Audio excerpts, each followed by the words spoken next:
Hello सभी को दीपावली की हार्दिक शुभकामनाएं। राघव पाठशाला परिवार की तरफ से आपको हार्दिक शुभकामनाएं। उम्मीद ये है कि आपकी ये दिवाली अच्छी रहे, बढ़िया रहे, त्योहारों का जो सीज़न है बढ़िया रहे और पढ़ाई भी आप निरंतर कर रहे होंगे। आज हम शुरू करने जा रहे हैं। आपके जो प्रश्नावली 10.2 थी उसके 2 एग्जाम्पल हमने कल किए थे, पहला और दूसरा। टोटल 3 ही उदाहरण हैं, एक उदाहरण हमने छोड़ दिया था। इसीलिए छोड़ दिया था क्योंकि वो 2 उदाहरण भी खास थे। 30 मिनट के आसपास क्लास हो गई थी। आज लगभग 25 से 30 मिनट लगाएंगे और बढ़िया तरीके से इस उदाहरण के 2 मेथड आपको बताऊंगा मैं। आपका भाई आपके लिए 2 मेथड लेके आया। सेकेंड वाला मेथड तो आप मान के चलिए आपको आनंद दिला देगा, इतना शानदार है। पहले बड़ा मेथड करवाता हूँ मैं बच्चों को। जब बड़ा मेथड करवाता हूँ एक्चुअली मुझे वही मेथड करवाना चाहिए, पहले वाला जो है, क्योंकि अभी तक हमने समरूपता के नियम नहीं पढ़े। समरूपता के नियम सर्वांग समता के नियम तो होते हैं, वैसे समरूपता के नियम होते हैं, थोड़ा बहुत आइडिया होगा आपको। समरूपता के नियम क्या कहते हैं साहब? अगर किसी में भुजाएं बराबर नहीं है, हर बार जरूर थोड़ी होता है, जैसे सर्वांग समता में आपको भुजा एक तो चाहिए ही चाहिए, या तो तीनों चाहिए या 2 चाहिए, एक भुजा चाहिए, लेकिन कभी कभी कोण भी बराबर हो सकते हैं। तो इसके हिसाब से मैं आपको सारी बातें बताता हूँ, ध्यान दीजिएगा थोड़ा सा। सवाल में चित्र आपको दे रखा है। चित्र में बोला गया है दी गई आकृति में ओ केंद्र वाले 5 सेंटीमीटर त्रिज्या के एक वृत्त की 8 सेंटीमीटर लंबी एक जीवा पी क्यू है। वृत्त की त्रिज्या 5 सेंटीमीटर है और जीवा 8 सेंटीमीटर, टोटल 8 सेंटीमीटर यहाँ से यहाँ तक। परस्पर रेखाएं एक बिंदु टी पर प्रतिच्छेद करती है, दोनों स्पर्श रेखाएं।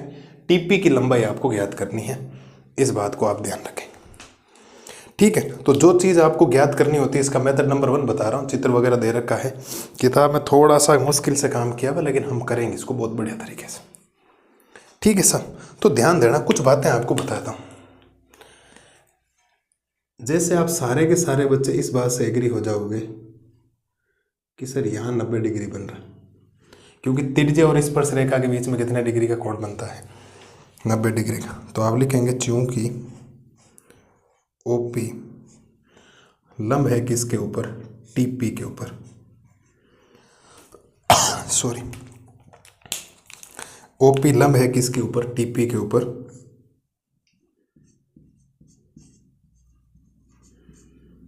त्रिज्या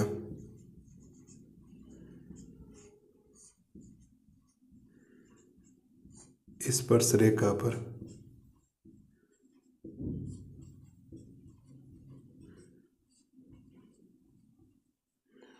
लंब होती है। त्रिज्या स्पर्श रेखा पर क्या होती है? लंब होती है। इस बात को आप समझ गए। कुछ 90 डिग्री और भी बनेंगे, जैसे कि अगर मैं बात करूं यहां पर भी 90 डिग्री बन रहा है, चारों तरफ 90 डिग्री बन रहा है, यहां पर भी 90 बन रहा है। इस बात को ध्यान रखना।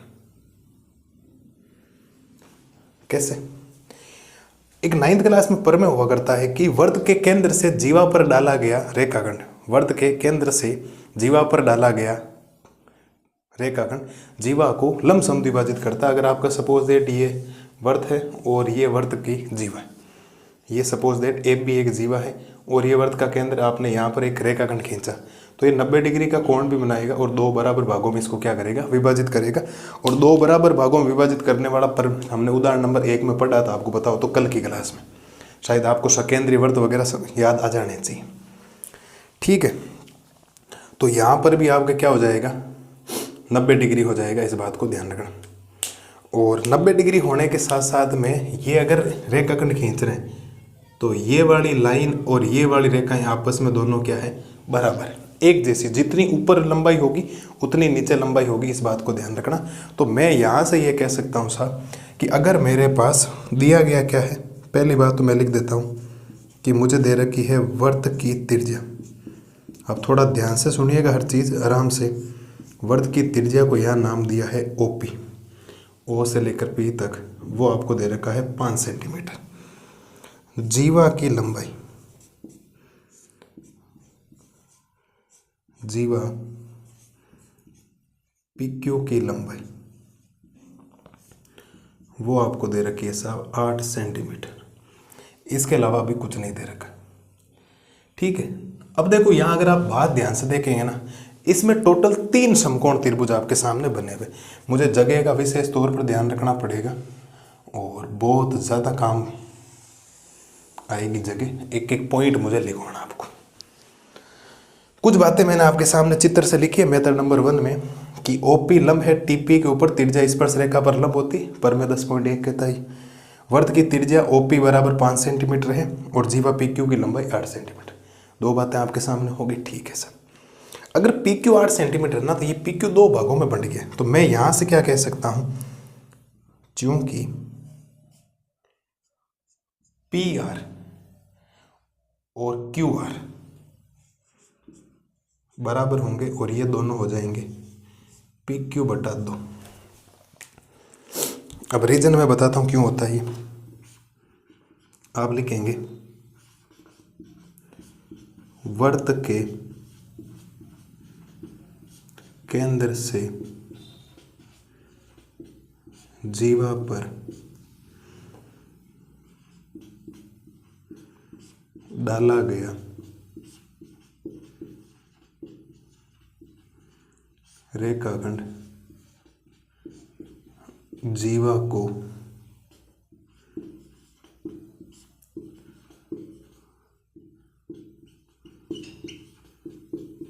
लंब समद्विभाजित करता है। एकदम धैर्य से चीजें समझें, क्योंकि कुछ बातें ऐसी आएगी जो मेथड 1 और मेथड 2 दोनों में काम आएगी। पहले तो आप यहां तक चीजें एक एक समझो साहब। कोई बात ऐसी जो आपको नई लगी हो कि बात समझ में नहीं आई, ठीक है, यहां तक मेरे हिसाब से कोई दिक्कत आपको होनी नहीं चाहिए। ये आपको रीजन लिखना है, ध्यान रखना साथ में, ठीक है। तो मैं यहां सब क्या कह सकता हूं, यहां से मैं ये कह सकता हूं साहब, मैं यहां से ये कह सकता हूं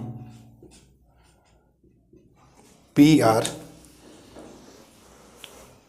बराबर है QR के और दोनों हो जाएंगे 4 सेंटीमीटर के।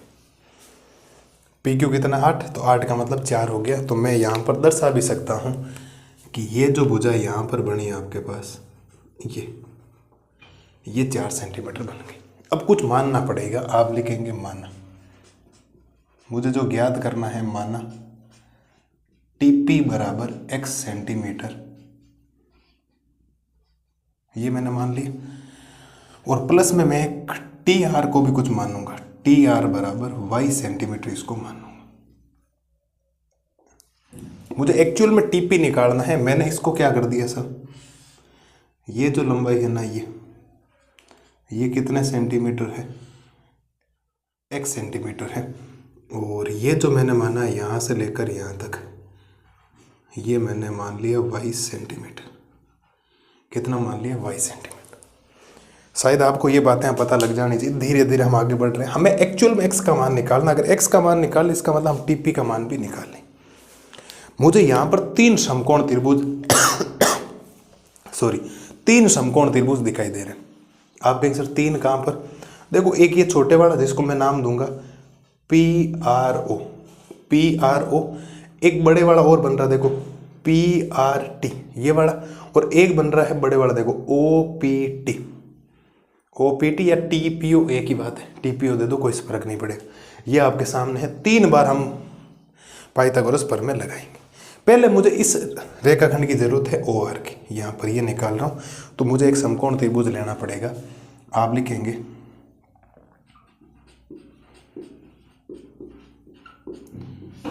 समकोण त्रिभुज PRO में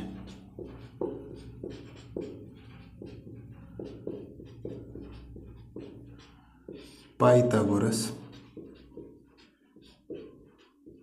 प्रमेय से। और पाइथागोरस प्रमेय साहब ये कहता है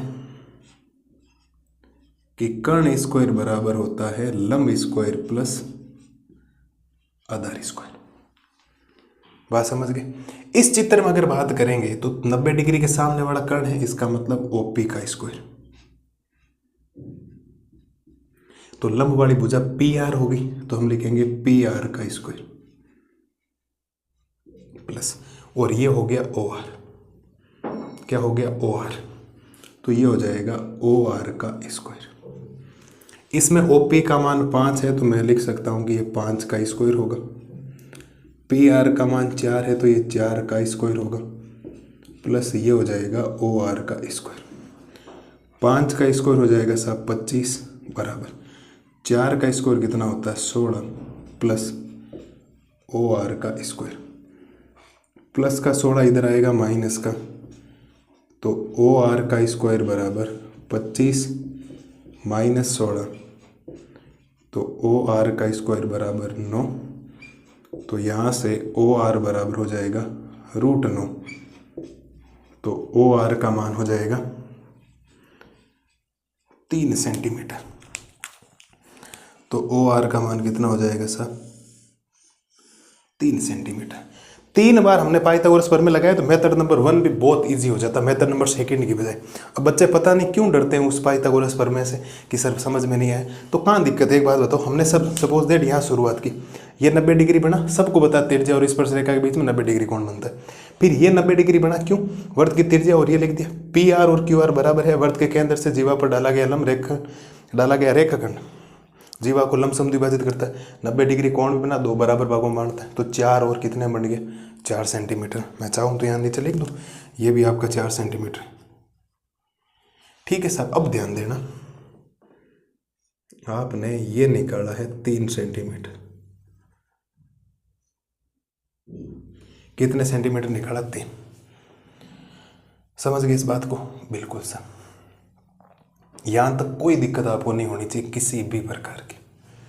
ठीक है, तो ये आपने अब निकाले। अब थोड़ा सा आगे बढ़ते हैं, अब एक समकोण त्रिभुज और लेते हैं। आप लिखेंगे चूंकि समकोण त्रिभुज, एक समकोण त्रिभुज ले लो आप, छोटे वाला पहले देखो, ये PRT वाला समकोण त्रिभुज PRT में। बार बार पाइथागोरस प्रमेय से लिखने की जरूरत है नहीं, एक बार लिख दिया बहुत है। समकोण त्रिभुज PRT में पाइथागोरस प्रमेय से चाहो तो लिख दो,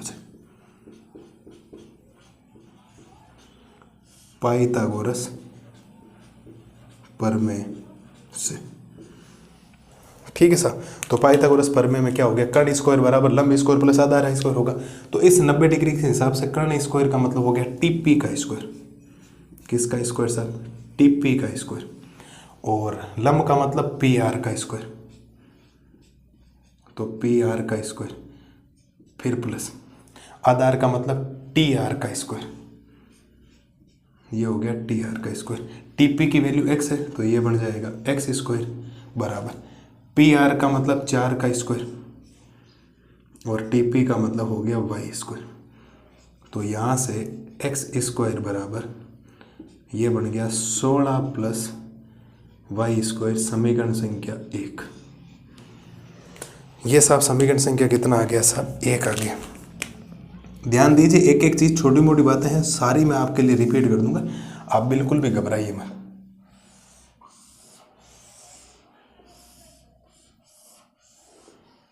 इस बात को ध्यान रखना, एक बार आप यहां तक समझते जाएं। समकोण त्रिभुज है, बिल्कुल पाइथागोरस प्रमेय लगा रहा हूं, कोई लंबा चौड़ा काम नहीं किया।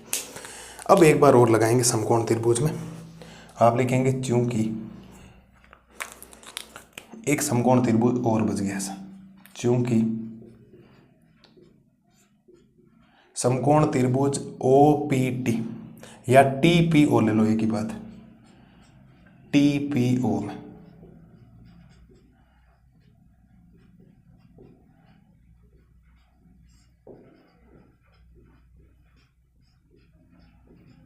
पाइथागोरस प्रमेय से, ये अगर पाइथागोरस प्रमेय लगाएंगे तो वापस कर्ण स्क्वायर। लेकिन इस बार ध्यान रखना, ये 90 डिग्री बन रहा है, 90 डिग्री के सामने कर्ण पूरा OT है, ध्यान रखना कर्ण पूरा OT है, या TO कह दो, एक ही बात है, TO कह दो। तो यहाँ से हम लिखेंगे TO का स्क्वायर। और अगर आप इसको देखेंगे तो लंब का काम TP कर रहा है, तो यहाँ से TP का स्क्वायर, फिर प्लस और आधार का काम कर जाएगा OP का स्क्वायर। ठीक है, अब समझना, अब TO का मतलब क्या है? पूरी लाइन यहां से लेकर यहां तक, यहां से लेकर यहां तक, ये 3 है और ये 4। अब आप सोचो TO का मतलब, इस TO का मतलब कितना है? इस TO का मतलब है OR प्लस TR, और इस पूरे का क्या हो जाएगा? होल स्क्वायर बराबर TP स्क्वायर यानी x स्क्वायर, OP स्क्वायर यानी कि 5 का स्क्वायर। आप समझने का प्रयास करें साहब मैं क्या कह रहा हूं, ध्यान देना। इसमें कर्ण का काम कर रहा है ये पूरी लाइन TO, तो टी ओ मिलकर किससे बना, ओ आर और टी आर से मिलकर बना। तो अगर मैं बात करूं यहाँ पर ओ आर, तो ओ आर तो हमने निकाल लिया 3 प्लस टी आर का मतलब हमने वाई माना है, देख लो भाई, तो टी आर का मतलब वाई का स्क्वायर, ये एक्स स्क्वायर हो जाएगा प्लस ये क्या हो जाएगा 25, 5 का स्क्वायर 25। घबराइए मत, एकदम सारी चीज़ें बता दूँ। ये a प्लस बी का होल स्क्वायर है, तो a प्लस बी का होल स्क्वायर होता है a स्क्वायर प्लस का 2a b प्लस का b स्क्वायर बराबर x स्क्वायर की वैल्यू रख दो। x स्क्वायर की वैल्यू है 16 प्लस वाई स्क्वायर और प्लस का 25, ठीक है। और ब्रैकेट में हम लिख सकते हैं समीकरण 1 से, क्योंकि समीकरण 1 से ये जो मान हमने रखा है ना, ये वर्ड, ये इसकी वैल्यू हमने रखी एक्स स्क्वायर की यहाँ से, क्योंकि अगर मैं y की वैल्यू निकाल दूँ, y यहाँ रख दूंगा तो मुझे x मिल जाएगा। x मिलने का मतलब मुझे क्या मिल जाएगा, टीपी मिल जाएगा। तो मैं यहाँ से कर सकता हूँ साहब, ये y स्क्वायर से y स्क्वायर क्या हो गया, कैंसिल। तो ये कितना बना 9 और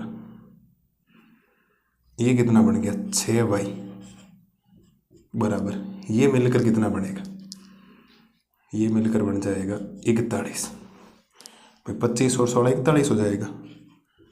तो 6y बराबर 41 प्लस का 9 उधर गया माइनस का, तो 6y बराबर 41 में से 9 जाएगा, कितना बचेगा 32। तो y बराबर 32/6, तो y का मान आ जाएगा 16/3 सेंटीमीटर। y का मान कितना आ जाएगा साहब,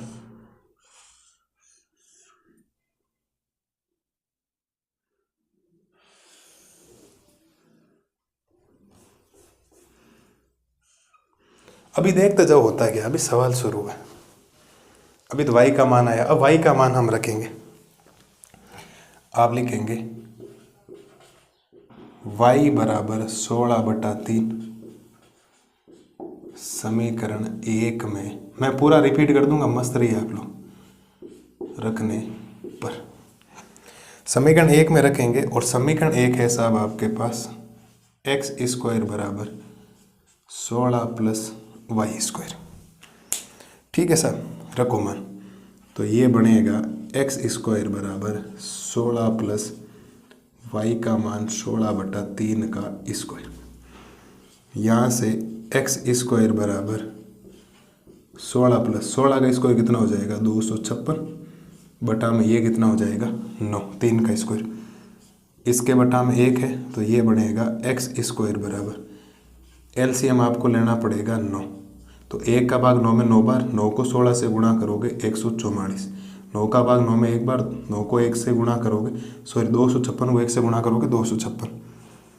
यहाँ से एक्स स्क्वायर बराबर ऊपर जोड़ोगे तो 400 हो गया बटा में 9, स्क्वायर हटेगा तो इधर क्या लगेगा रूट लगेगा, तो x का मान आ जाएगा साहब 400 किसका स्क्वायर रूट होता है 20 का, और ये किसका हो गया 3 का।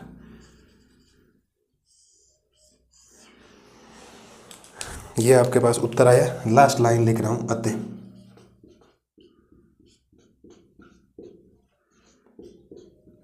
अतः टीपी की लंबाई 20/3 सेंटीमीटर होगी। ये लो साहब, इस उदाहरण का फाइनल उत्तर आपके सामने मौजूद है। दिखने में आपको कोई भयानक लग सकता है, बाकी है नहीं। 3 बार पाइथागोरस प्रमेय, केवल कंपैरिजन करना, काम आपका बहुत ईजी हो जाएगा। 20/3, क्योंकि x को ही हमने क्या माना था टीपी, इसका मतलब टीपी की लंबाई 20/3 सेंटीमीटर। मैं एक मेथड और भी बताऊंगा, इसका टेंशन मत लो, अभी मेथड नंबर 1 के ऊपर गौर करो, क्योंकि मेथड नंबर 1 में भी यहाँ तक तो आपको आना पड़ेगा। अब बाकी ये सारी बातें मिटा दूंगा, वो बहुत ईजी वे में काम करवा दूंगा, लेकिन समझना जरूरी है सब। आप इसको छोड़ नहीं सकते, आप इसको हार्ड नहीं कह सकते। पहली बात तो मैं आपको बताता हूँ कैसे। मेरे हिसाब से जब हमने चित्र बनाया तो चित्र में हमने ये बोला, इसको हमने x मान लिया, इसको y मान लिया, ये माना टीपी बराबर 1 सेंटीमीटर, टी आर बराबर y, मानने में कोई फर्क नहीं। और ये पी क्यू 8 सेंटीमीटर 4 सेंटीमीटर बन जाएगा, क्योंकि कोई भी रेखाखंड जब केंद्र से आता है तो किसी भी जीवा को 2 बराबर भागों में बांट देता है। तो ये 4 सेंटीमीटर 2 बराबर भागों में बांटता है और 90 डिग्री क्या बनाएगा, कोण भी बना लेगा। चलिए सर, ये भी बात समझिए। जैसे ही हमने ये किया, ये वृत्त की त्रिज्या है, पी क्यू की लंबाई ये दे दिया और ये दोनों बराबर भागों में बांट दिए, ये बातें लिख दी। अब यहाँ अगर आप ध्यान से देखोगे ना, मैंने अगर समकोण त्रिभुज बनाए तो मैंने 3 जगह 90 डिग्री बना रखा है, और जिस त्रिभुज के अंदर 90 डिग्री बनता है वहां पर एक ही व्यक्ति काम करता है, एक ही फॉर्मूला काम करता है, एक ही प्रमेय काम करता है, उसको बोला जाता है पाइथागोरस प्रमेय। अगर हम पाइथागोरस प्रमेय को 3 बार लगाएंगे तो हमारा काम हो जाएगा। मुझे टीपी निकालना है तो मेरे दिमाग में एक ही होना चाहिए, टीपी तभी आ सकता है जब एक्स की वैल्यू आएगी। किसकी वैल्यू आएगी? एक्स की वैल्यू आएगी। बिना एक्स की वैल्यू के टीपी नहीं आएगी, क्योंकि एक्स ही एक्चुअल में क्या टीपी है। तो हमने पाइथागोरस प्रमेय की शुरुआत की छोटे वाले त्रिभुज, फिर छोटा लिया, फिर बड़ा लिया, फिर पूरा बड़ा लिया। मैं सारी बातें बताता हूँ। पाइथागोरस प्रमेय क्या कहता है? कर्ण स्क्वायर बराबर लंब स्क्वायर प्लस आधार स्क्वायर, बिल्कुल सम। तो एक बार मैंने लिखा समकोण त्रिभुज कौन सा लिया, देखो मैंने लिया समकोण त्रिभुज PRO। एक छोटे वाला त्रिभुज लिया, देखो PRO। मैं साइड में क्या करता हूँ, यहाँ पर एक बार का, यहाँ मैं मिटा दूंगा वापस चीज़ें। मैं यहाँ छोटे छोटे त्रिभुज जो ले रहा हूँ ना, वो आपके सामने एक बार का रिप्रेजेंट कर रहा हूँ, ताकि आपके दिमाग में और थोड़ा सा क्लियरिफिकेशन हो जाए कि आपने काम किया क्या। ये आपने लिया, ये लिया, तो इसके सामने वाला ये कर्ण है, ये लंब है, और ये क्या है? आधार। 90 डिग्री के सामने क्या होता है? कर्ण होता है। जो खड़ी लाइन जब तक थीटा नहीं, हम इसको लंब मानते हैं, इसको आधार मानते हैं। तो कर्ण स्क्वायर बराबर लंब स्क्वायर प्लस आधार स्क्वायर। तो ये हमने लगाया यहाँ पर कर्ण स्क्वायर बराबर लंब स्क्वायर प्लस आधार स्क्वायर। लेकिन जो त्रिभुज PRO लिया उसमें कर्ण का काम कौन कर रहा है? OP का स्क्वायर। ये लो सब OP का स्क्वायर। लंब का काम कौन कर रहा है? PR का स्क्वायर, PR का स्क्वायर। आधार का काम कौन कर रहा है? OR का स्क्वायर, तो OR का स्क्वायर। ये आपको 5 दे रखा है, ये आपको 4 दे रखा है। मैं सारी चीज़ें लिख दूंगा। ये 5 दे रखा है, ये 4 दे रखा है। तो OP यानी 5 का स्क्वायर, PR यानी 4 का स्क्वायर, और OR की वैल्यू मेरे पास है ही नहीं, क्योंकि नहीं, ये तो मैंने निकाला, बाद में भी बात करूंगा। ये मेरे पास है नहीं। तो 5 का स्क्वायर 25, 4 का स्क्वायर 16, प्लस का 16 इधर आया माइनस का, तो 25 माइनस 16, 25 माइनस 16 9 बचता है। इसको रटेगा रूट, क्योंकि प्लस माइनस नहीं लगाना, क्योंकि कोई भी भुजा नेगेटिव होती नहीं। तो OR का मान निकल के आ गया 3। तो इस त्रिभुज में हमारे पास छोटे वाला जो हमने PRO लिया, उसमें हमारे पास OR का मान आ गया। मुझे नहीं लगता पहले वाले समकोण त्रिभुज में किसी भी लाल और लाली को कोई समस्या आएगी। फिर एक समकोण त्रिभुज हमने लिया PRT। कौन सा? देखो PRT मैं बना रहा हूं आपके सामने। यहाँ P, यहाँ R, यहाँ T, और ये 90 डिग्री। तो वापिस ये कर्ण, वापिस ये लंब, और वापिस ये आधार। इसको हमने इस बार x मान रखा। ये वापिस कितना है? 4 है। इसको हमने y मान रखा, माना था ना y और। तो इसमें क्या होगा? कर्ण स्क्वायर, कर्ण स्क्वायर यानी कि TP का स्क्वायर, कर्ण स्क्वायर यानी कि TP का स्क्वायर, लंब यानी कि PR का स्क्वायर, PR का स्क्वायर, आधार यानी TR का स्क्वायर, RT का स्क्वायर, TR का स्क्वायर। तो TP यानी x स्क्वायर, PR यानी 4 का स्क्वायर, TR यानी y स्क्वायर, क्योंकि TR को TP को हमने x मान रखा। तो x स्क्वायर बराबर 4 का स्क्वायर 16 प्लस y स्क्वायर, समीकरण संख्या 1 देंगे, क्योंकि मुझे अगर x स्क्वायर की जगह जरूरत पड़ी तो मैं 16 प्लस y स्क्वायर रख दूंगा। 16 प्लस क्या रख दूंगा? y square. और अगर मैं y का मान निकालने में सक्षम हो गया, जब मैं वापस यहाँ रखूंगा, इसका मान आ जाएगा x का, और जब x का मान आएगा तो मैं कह सकता हूँ मेरे पास TP का मान। ये भी मेरे हिसाब से कोई दिक्कत नहीं। 2 समकोण त्रिभुज हमने लगाए। अब एक त्रिभुज लिया हमने बड़े वाला, जो मैं आपके सामने बना रहा हूँ सर। ये हमने त्रिभुज लिया, थोड़ा सा ढंग का बनाता हूँ, रुकना।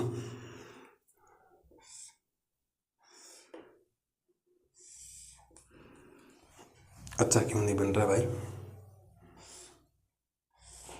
हाँ चलो इस बार बन गया, ये बार। तो यहाँ O, यहाँ P और यहाँ T, और क्योंकि यहाँ 90 डिग्री बन रहा है, क्योंकि ये स्पर्श रेखा है और ये त्रिज्या और स्पर्श रेखा कितने, तो हमने इसको x मान रखा है, और ये 5 सेंटीमीटर है। अब ये देखो यहाँ से यहाँ तक, O से लेकर T तक, क्योंकि O से लेकर T तक अगर पूरी बात करें, ये 3 है, तो ये मैं कह सकता हूँ कि ये पूरा हो जाएगा 3 प्लस y।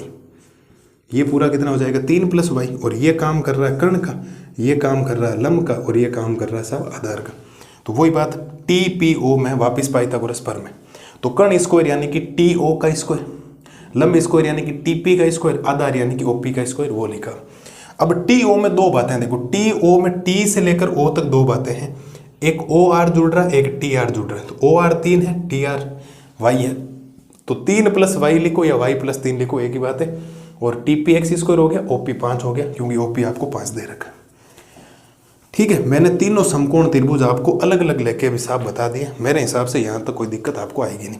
अब देखो हमने क्या किया, ये ए प्लस बी का होल स्क्वायर, तो A square plus 2ab plus B square बराबर इस एक्स स्क्वायर का मान समीकरण 1 से मैं रख सकता हूँ 16 प्लस वाई स्क्वायर, तो एक्स स्क्वायर का मान रख दिया 16 प्लस वाई स्क्वायर प्लस 25, तो प्लस का वाई स्क्वायर प्लस का वाई स्क्वायर बराबर में सेम कट जाता, चौथा चैप्टर में बता रखा। ठीक है, ये कट गया। 3 का स्क्वायर 9, 2 को 3 से गुणा किया 6, 6 को वाई से किया 6y बराबर 16 और 25 मिलकर हो गया 41, प्लस का 9 इधर है माइनस का, 41 माइनस 9 32, गुणा वाला वाई 6 भाग में जाएगा, 32 में 2 का भाग 16 बार, 6 में 2 का भाग 3 बार, तो 32/6 को मैंने लिखा 16/3। ये y का मान आ गया। ये y का मान उठाकर मुझे यहाँ रखना, क्योंकि मुझे y नहीं निकालना साहब, मुझे निकालना है TP यानी x। तो आपने लिखा y बराबर 16/3 समीकरण 1 में रखने पर समीकरण 1 ये रहा, एक्स स्क्वायर बराबर 16 प्लस y का मान 16/3 का स्क्वायर, 16 का स्क्वायर 256, 3 का स्क्वायर 9, एलसीएम लिया 9 जब 16 से गुणा हुआ 144 प्लस 256, 144 256 400 होता है, 400/9। एक्स का स्क्वायर हटेगा तो उधर रूट लगेगा, माइनस लगे क्योंकि इस पर से रेखा की लंबाई नेगेटिव होती नहीं, तो 400 स्क्वायर रूट हो गया 20 का, 9 हो गया 3 का, उत्तर आ गया 20/3। एक्स का मतलब है टीपी की लंबाई 20/3 सेंटीमीटर होगी। बोलो सर, क्या गजब का तरीका बता। किताब वाले ने यही किया तरीका, एक दूसरा और किया, मैं जो बताऊं वही किया, लेकिन किताब वाला बीच में स्टेप खा रहा है। किताब वाले ने 4 लाइनों में 3 बार समकोण त्रिभुज लगा काम खत्म कर दिया, लेकिन आपके भाई ने आपको एक एक बात बताई, ध्यान रखना, इस बात को ध्यान रखना। आप लोग हल्के में मत लेना इन चीज़ों को कि नहीं ऐसे ही हो जाएगा, पूरी बातें लिखनी पड़ती। फिर बताइए, मैंने अलग अलग पूरे समकोण त्रिभुज बना के आपके लिए साइड में लिखे, और अब भी अगर समझ में नहीं आए ना तो थोड़ी सी मेहनत करिए साहब। आप लोग 3 बार समकोण त्रिभुज, 3 समकोण बनाए, मैंने चारों तरफ बनाए भी नहीं, मैंने 3 समकोण त्रिभुज बनाए, एक लिया PRO, एक लिया आपने PRT, एक लिया TPO। पाइथागोरस प्रमेय लगाते जाओ, 3 बार लगाते जाओ, अपने आप ही माना जाएगा लास्ट के अंदर, कोई समस्या भी नहीं आएगी किसी प्रकार की। बोलिए सर, बोलो कोई प्रकार की समस्या आपको कि सर ये बात हमें पल्ले नहीं पड़ी, तो मैं आपको बताऊं कि सर कैसे पल्ले नहीं पड़ी। बाकी सारी बातें मैंने आपके लिए एकदम साफ सुथरे अक्षरों में लिख दी, इस बात को ध्यान रखना। इसके बाद सारा काम यहाँ पर है, ये पूरा यहाँ करने के बाद ये मान रखा है, इस बात को ध्यान रखना। ऐसा नहीं हो कि साथ में मिला दो, इनको मिलाना नहीं है, ये अलग चीज़ है, ये चीज़ यहाँ आ जाएगी। पहले आप आराम से स्क्रीनशॉट वगैरह ले सकते हो, मैं दूसरा मेथड भी आपके सामने रिप्रेजेंट करने वाला हूँ, चिंता मत करो। और दूसरे मेथड में भी आपको ये चीज़ें लिखनी, यहाँ तक पहुँचना। एक बार समकोण त्रिभुज तो वैसे भी लगाना पड़ेगा, ये OR तो आपको लगाना पड़ेगा, मतलब पड़ेगा। हाँ, बाकी मैं इनको सारी चीज़ों मिटा दूंगा, उनमें सिर्फ समरूपता के नियम बताऊंगा, आपको थोड़े समझा दूंगा। बाकी हम 6ठा चैप्टर पढ़ेंगे त्रिभुज लास्ट के अंदर, अभी पूरे कर लें यहाँ तक, 14 तक 10 तक आएंगे, 4 करके जिस दिन प्रायिकता हो जाएगी लास्ट में त्रिभुज करूँ, उस दिन समरूपता के बारे में सारी बातें, सर्वांग समता जो यूज हो रही, सारी बातें आपके दिमाग में फिट हो जाएगी, चिंता मत करो आप लोग। ये 9th क्लास की बात ध्यान रखना, ये पूरी जो बात लिखी है ना कि जीवा को जो केंद्र पर रेखाखंड आता है ना वो लंबसम विभाजित करता है, ये 9th क्लास का पर्व है आपके वर्त में, पिछले साल 9वां चैप्टर था उसके अंदर। अब ले साहब इसका स्क्रीनशॉट वगैरह लो, शानदार चीज़ है एकदम लाजवाब तरीके से, आनंद आ जाएगा आपको, मज़ा आ जाएगा कि वाकई सर मेथड बताया। बाकी किताब वाले ने यही किया, बट ये है कि किताब वाला शॉर्टकट ज़्यादा करता है, शॉर्टकट से बच्चों को समझ में नहीं आता, इसीलिए मैंने पूरा एग्जाम्पल अलग से लिया। मुझे पता था अगर मैं साथ में करूँगा 2 मेथड बताने के बजाय 1 बताऊँगा, वरना 2 बता दी और शानदार तरीके से आपको समझा दी चीज़ें। हाँ जी सर, ले लो इसका स्क्रीनशॉट वगैरह लो फटाफट, ले लो फटाफट ले लो साहब, फिर बढ़ते हैं आगे फटाफट और आगे का काम शुरू करते हैं। और आज दिवाली भी है, आप इंजॉय कर रहे होंगे और करिए, कोई दिक्कत नहीं है, लेकिन जब पढ़ने का टाइम आए उस समय पढ़ लीजिए, समय आपको थोड़ा सा मिले। आपका भाई आपके लिए दिवाली के दिन भी क्लास ले रहा है, तो आपको और क्या चाहिए। और इतने लाजवाब क्वेश्चंस करवा रहा, और तो क्या जान लोगे मेरी।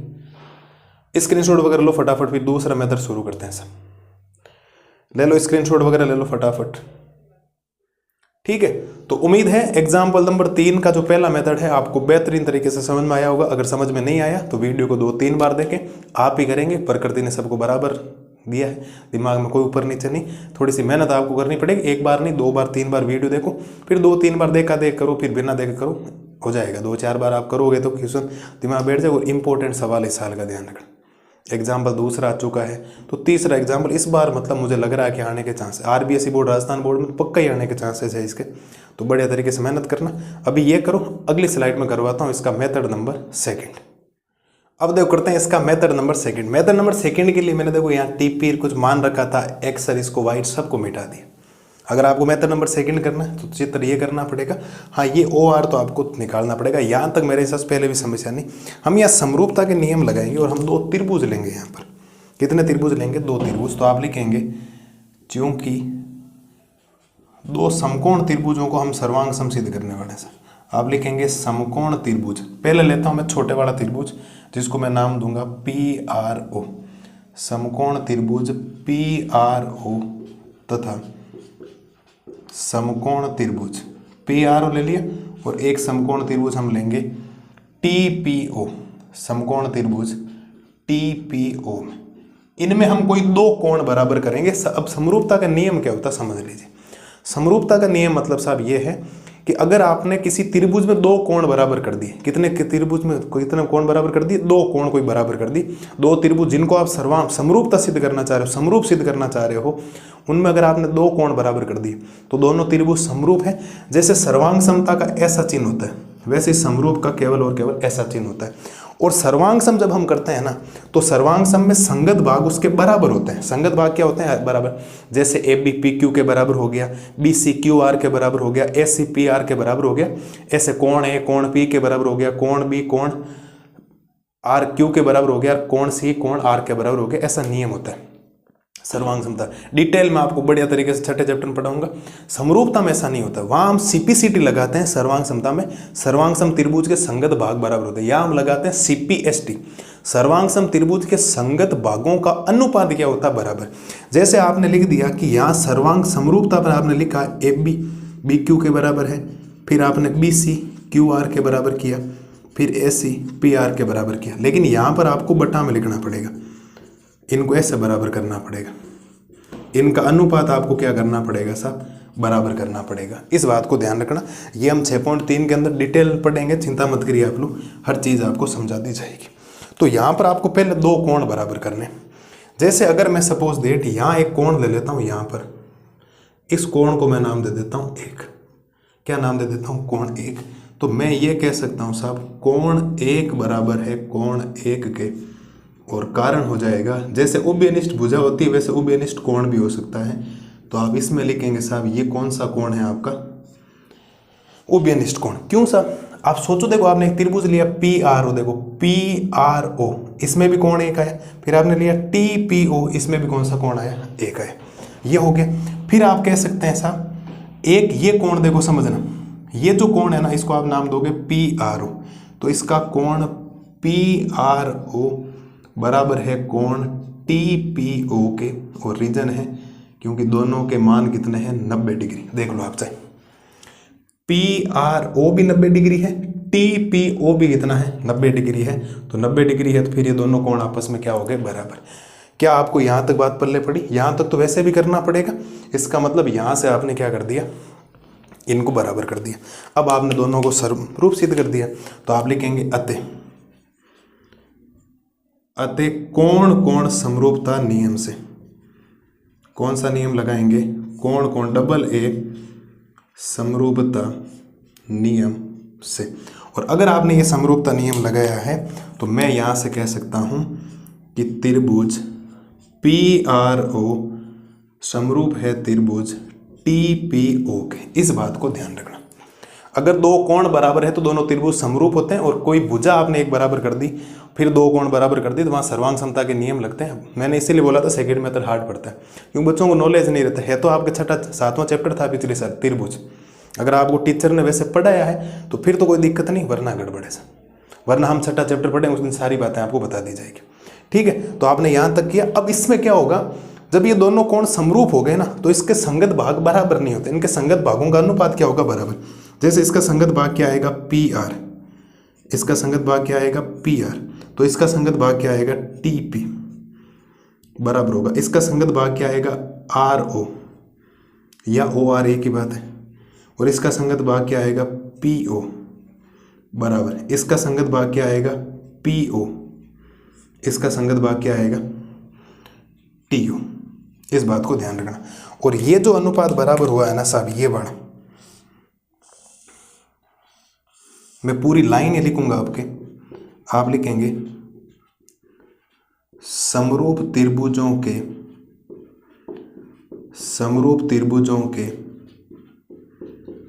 संगत भागों का अनुपात बराबर होता है। संगत भाग कैसे देखो, इसका संगत भाग PR, इसका संगत भाग TP, बट्टा में लिख दो। बराबर नहीं लिखने के बजाय यहाँ बट्टा में लिखना। फिर इसका RO, इसका इसका PO, फिर इसका PO, इसका TO। अब मुझे अगर 3 बराबर अनुपात कर दिए ना, मैं किसी 2 अनुपातों को बराबर लेके कर सकता हूँ। क्योंकि अगर मैं बात करूँ PO, तो PO का मान तो मेरे पास 5 सेंटीमीटर है, लेकिन मेरे पास TO का मान नहीं है, क्योंकि TO के लिए इसके मान की जरूरत पड़ेगी।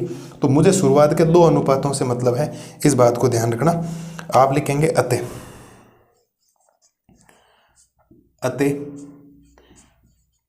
PR तथा अपॉन TP बराबर OR तथा OP से। इन शुरुआत के 2 अनुपातों को मुझे लेना है, क्योंकि मुझे तीसरे मान पता नहीं। अब इसमें मुझे अगर मान की बात करूं तो मुझे TP निकालना, इसका मतलब मुझे 3 मान चाहिए और तीनों मान मेरे पास पड़े। पहले मान की जरूरत है PR, तो P से लेकर R तक ये 4 सेंटीमीटर है बटा में। TP मुझे निकालना बिल्कुल सम। और OR की बात करूं तो ये OR है, क्या है OR, तो OR तो मुझे अभी निकाला मैंने 3 सेंटीमीटर, ये OP का मतलब हो गया 5। मैं अगर बात करूं तो इस यहाँ से वज्र गुणा करवाऊंगा, ये इससे गुणा, तो ये तो हो जाएगा 3 TP बराबर 4 गुणा क्या हो जाएगा 5। तो यहाँ से 3 TP बराबर आ जाएगा 5 चौक 20, और यहाँ से TP का मान आ जाएगा साहब 20/3 सेंटीमीटर। अब आप में से ज़्यादातर बच्चे यही बोलेंगे सर फिर पहले ये करवाना चाहिए था आपने, ये वो क्यों करवाया इतना बड़ा, हमें डरा दिया। तो डराने की बात नहीं है साहब, मुझे तो अपना काम करना है जो मैंने आपके लिए किया। टीचर का एक कर्म होता है कि जो 2 मेथड होते हैं दोनों ही बताए जाए। क्या पता दोनों में से किसी बच्चे को ये आता है तो किसी को वो बहुत बढ़िया तरीके से समझ में आ गया होगा कि नहीं सर हम समकोण त्रिभुज 3 बार ले लेंगे, हमारा काम हो गया। तो ये है साहब इसका मेथड नंबर 2। इसमें आपको एक्स और वाई कुछ मानने की जरूरत नहीं। आपने 2 त्रिभुज लिए, दोनों त्रिभुजों को 2 कोण बराबर कर दो, दोनों समरूप हो जाएंगे। जैसे ही समरूप होंगे उनके संगत भागों का अनुपात बराबर हो जाएगा। अब मैंने शुरुआत के 2 अनुपात ले लिए, क्योंकि तीसरे की मुझे ज़रूरत नहीं, ना मुझे मेरे पास मान पता, क्योंकि TO का मान यहाँ से यहाँ तक पूरा है। इसके बजाय पहले ये निकालो, कोई ज़रूरत नहीं। तो शुरुआत के 2 अनुपात ले लिए, इससे लिया PR का मान 4, TP निकालना है, OR का मान 3 हम निकाल चुके हैं पहले, और OP का मान ये 5 चौक 20, ये यहाँ पर TP का मान 20/3, वहाँ पर भी 20/3 है, इस मेथड में 20/3 है। मेथड में कोई दिक्कत नहीं। और 2 कोण आपको बराबर, कोण A के बराबर है, क्योंकि ये ऐसा कोण है PRO में भी आ रहा है और TPO में भी, इसका उभयनिष्ठ कोण हो गया। और फिर ये कोण और ये कोण आपस में बराबर, जिसको आपने PRO और TPO नाम दिया। दोनों 90 डिग्री कोण है। डबल है समरूपता नियम से, दोनों त्रिभुज समरूप हो गए। समरूप त्रिभुज के संगत भाग क्या होते हैं, संगत भागों का अनुपात बराबर होता है। डिटेल चीज़ें आपको कहाँ बता दी जाएगी, वहाँ पर हम पढ़ेंगे, वहाँ पर बता दी जाएगी। ये है साहब एग्जाम्पल नंबर 3 का सॉल्यूशंस। बहुत बड़ा है, 40 मिनट के आसपास लग गई, शायद ज़्यादा भी हो सकती है 2 मेथड बताने में। अब सोचिए कि कितना शानदार तरीके से आपको चीज़ें बताई गई। ले लो साहब स्क्रीनशॉट वगैरह ले लो। यहाँ तक तो आपको वैसे भी करना है, इसके बाद आपने ये काम किया, फिर ये किया, ध्यान रखना। इसके बाद ये, फिर ये, लास्ट के अंदर TP। अतः TP की लंबाई 20/3 सेंटीमीटर होगी, या 6.6 सेंटीमीटर। 20/3 का मतलब ये होता है 6.666 डॉट होता है, वो आवर्ती अशांत हो जाती, लेकिन हमें उतना नहीं लिखना। किताब ने 20/3 लिखा, तो आप भी 20/3 ही ध्यान रखें। तो उम्मीद है मेरे हिसाब से कोई समस्या आपको आएगी नहीं किसी भी प्रकार की। बाकी मैंने आपको शानदार तरीके से क्या बता दिए, चीज़ें बता दी एकदम बेहतरीन तरीके से। बाकी बच्चों को ज़्यादातर यही मेथड पसंद आता है कि सर ये बहुत बढ़िया मेथड है, इसमें तो आनंद ही आ गया, इतना सिंपल मेथड आपको पहले ये बताना चाहिए था। लेकिन नहीं सर, इसमें एक बार समकोण त्रिभुज लगे, वहाँ 3 बार लगे, तो एक बार वैसे भी लगाना पड़ेगा। दोनों त्रिभुजों को समरूप कर दिया, बाकी काम आप। अब समरूप में ये भी क्यों लगाया, क्योंकि समरूप में मुझे इस OR की ज़रूरत पड़ती, इसीलिए मैंने पहले OR निकाला, बाकी इसकी भी ज़रूरत नहीं थी। एक बार भी समकोण द्विभुज नहीं लगाना पड़ता, लेकिन जरूरत पड़ती, क्योंकि जब 3 अनुपात बराबर होते हैं तो वैल्यू कोई 2 अनुपात ही देता, तीसरा नहीं देता। आप तीनों से निकालो या 2 से निकालो, एक ही बात है। पहले ये पूरे मान निकाल कर फिर इतना बड़ा करने के बजाय आप कभी भी 3 वैल्यू का जब कंपैरिजन करते हैं ना, फर्स्ट, सेकंड और थर्ड, उसमें से जब आप 2 वैल्यू बराबर लेते हैं उससे आपका उत्तर आ जाता है। बाकी तीनों लेने की जरूरत नहीं, ये हमेशा ध्यान रखें। जैसे हमने तीसरे चैप्टर में वो समांतर रेखाओं में हमने पढ़ रखा है A1/A2 बराबर B1/B2 बराबर C1/C2 बराबर नहीं होता, तो वहाँ पर भी कोई 2 अनुपात लिया जाता है, सॉरी 2 बराबर होता, तीसरा बराबर नहीं होता, वहाँ पर 2 अनुपातों से ही तुलना होती है, ध्यान रखना, इस बात को हमेशा ध्यान रखें। तो ये है साहब आज की क्लास, जो आपको एग्जाम्पल नंबर 3 करनी है। बाकी 3-4 क्लासें और आएगी 10.2 की, टोटल 13 सवाल है। जैसे 12वां सवाल और आएगा उसमें, 12वां तो इससे भी बड़ा है, कितनी बार तो आपको क्षेत्रफल निकालना पड़ेगा, बहुत लंबा चौड़ा काम आपको करना पड़ेगा। तो उम्मीद है ये आपको जो आज का लेक्चर है एक एग्जाम्पल है, लेकिन आप इसको एक एग्जाम्पल नहीं कह सकते सर।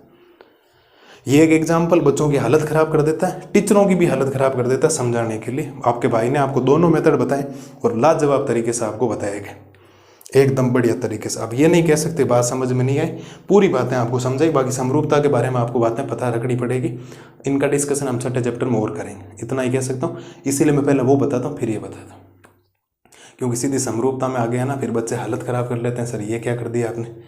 ठीक है, तो ये करो साहब बढ़िया तरीके से, एक एक चीज़ आपको बता दी गई। ले लो स्क्रीनशॉट वगैरह लो फटाफट, फिर क्लास को करते हैं ख़त्म, क्लास को करते हैं ख़त्म फटाफट। ठीक है, तो उम्मीद है आज का लेक्चर आपको पसंद आया होगा। एक बार फिर से राघव पाठशाला परिवार की तरफ से आपको दीपावली की हार्दिक शुभकामनाएं। माँ सरस्वती, माँ लक्ष्मी की कृपा आपके ऊपर बनी रहे, आपका अच्छा रिजल्ट आए, यही मैं कामना करता हूँ। आप भी निरंतर मेहनत करते रहिए। मिलते हैं कल की क्लास में नए जोश जुनून के साथ, तब तक के लिए हैप्पी दीपावली।